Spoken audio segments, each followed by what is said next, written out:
এই দেখলেন কল্যাণ ব্যানার্জি কদিন আগে অভিষেক ব্যানার্জিকে গালাগাল দিচ্ছিল। বামফ্রন্ট আমলে কত সময় আমাদের বিরুদ্ধে কত কথা বলেছে, জীবনের বাড়ির দেওয়ালে পোস্টার করেনি। তৃণমূল সরকারে আসার পরে মমতা ব্যানার্জির কবেকার ছায়াসঙ্গী বলুন, অনুচর বলুন, ওর নিজের দলের লোক, দলের কর্মী বলুন, বিশ্বস্ত কর্মী বলুন, যাই বলুন, এত বছর ধরে মমতা ব্যানার্জির পেছন পেছন ঘুরে এই পেল।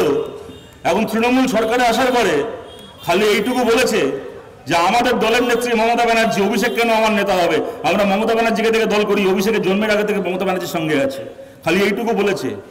অভিষেকের ছেলেরা গিয়ে ওর বাড়ির দেওয়ালে পোস্টার মেরে আসলো যে মাতাল তোমায় জানতে হবে, আগামীকে মানতে হবে। ভুল কিছু বলেনি, তবু বললো তো, বাড়ির দেওয়ালে গিয়ে পোস্টার মেরে চলে আসলো। কি লাভ আছে বলুন তো এদের বিরুদ্ধে গালাগাল দিয়ে? এদের মধ্যে এত, যেটা আমি বলছিলাম, এদের মধ্যে এত ঝামেলা আছে। কল্যাণ ব্যানার্জির সাথে অভিষেকের ঝামেলা, কারণ তার এই নেতার সঙ্গে ওই নেতার ঝামেলায় পঞ্চায়েতে দেখলেন পঞ্চায়েত তৈরি হয়ে গেছে, তারপরে তৃণমূলের কে প্রধান হবে তাই নিয়ে তৃণমূলকে খুন করছে। এত ঝামেলা এদের মধ্যে। একটা ব্যাপারে এদের মধ্যে মিল আছে, একেবারে পাড়ার কাউন্সিলর থেকে রাজ্যের মুখ্যমন্ত্রী পর্যন্ত, যত কাউন্সিলর, যত এমএলএ, যত এমপি, তো এটা এমন চোর, মানে এগুলো যে কদিন বেঁচে আছে এগুলো চুরি করবেই। এগুলো দেখবেন মোড়ে ভূত হয়ে গেলে শ্মশানের কাঠ চুরি করে পয়সা কামাবে, তবু চুরি করা বন্ধ করবে না।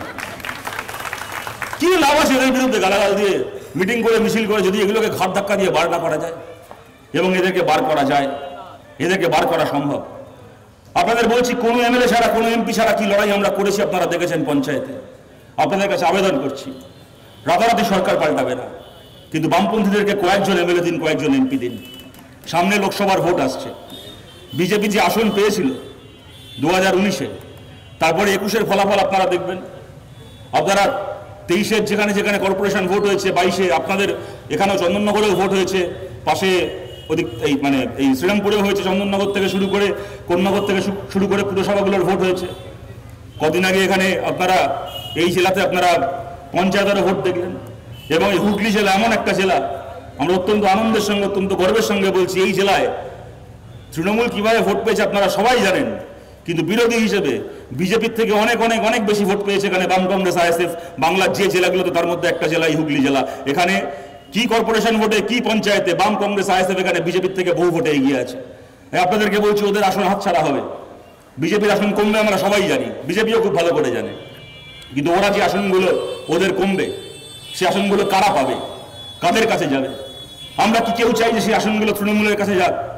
আমরা আপনাদের কাছে আবেদন করছি, যেখানে যেখানে তৃণমূলকে হারানো সম্ভব, যদি আপনারা মনে করেন তৃণমূলকে হারানো দরকার, যেখানে যেখানে বিজেপিকে হারানো সম্ভব, বামপন্থীদেরকে সেই আসনগুলো আপনারা দিন। গোটা বাংলায় 42-এ 42, আমরা মমতা বন্দ্যোপাধ্যায়ের মতো 42-এ 42টা আসন পাবো, এই সমস্ত গলাবাজি করবো না দাঁড়িয়ে। কিন্তু এইটুকু বলতে পারি, আজকের বাংলার যে অবস্থা, কোনো এমএলএ, কোনো এমপি ছাড়া যদি এতগুলো এইভাবে আমরা লড়াই করে থাকতে পেরে থাকি পঞ্চায়েতে, তাহলে যদি বিধানসভায় আজকে আমাদের বেশি না হোক 40-45 জন এমএলএ থাকতেন, বিরোধী হিসেবে বিধানসভার ভেতরে আমাদের এই উপস্থিতি থাকতো। এবং আজকে সামনের লোকসভা ভোটে এই বাংলায় যদি আমরা 12 থেকে 15টা এমপি পাই, বাম কংগ্রেস মিলিয়ে 12 থেকে 15টা এমপি যদি আপনারা আমাদেরকে জিতিয়েছেন, তাহলে এই সংখ্যা নিয়ে কি লড়াই আমরা করতে পারি গোটা বাংলায়, কিভাবে দৌড় করাতে পারি আমরা মমতা ব্যানার্জিকে। বিজেপি অনেক সুযোগ পেয়েছে। 2014-এর পর থেকে তৃণমূল চুরির কোনো অভাব রাখেনি, তৃণমূল চুরি করে প্রমাণের কোনো অভাব রাখেনি। বিজেপির যদি ধরার থাকতো, বহু আগে ধরে নিতে পারত। তার বদলে কি হলো? এবং আমরা হেরে গেছি, কিন্তু আমরা হারিয়ে যাইনি, আমরা লড়াই থেকে পালিয়ে যাইনি, আমরা দাঁড়িয়ে থেকে আমরা লড়াই করেছি শূন্য হয়ে যাওয়ার পর। আর ওদের নেতাগুলো জিতলো ভোটে, আঙুল থেকে ভোটের কালি উঠতে পারলো না। তার আগে একটার পর একটা নেতা, সে কি বাবুল সুপ্রিয়, কি মুকুল রায়, কি অর্জুন সিং, যে যত বড় ডায়লগ মারতো ভোটের আগে, সে তত আগে গিয়ে মমতা ব্যানার্জির পায়ে ডাইভ দিল।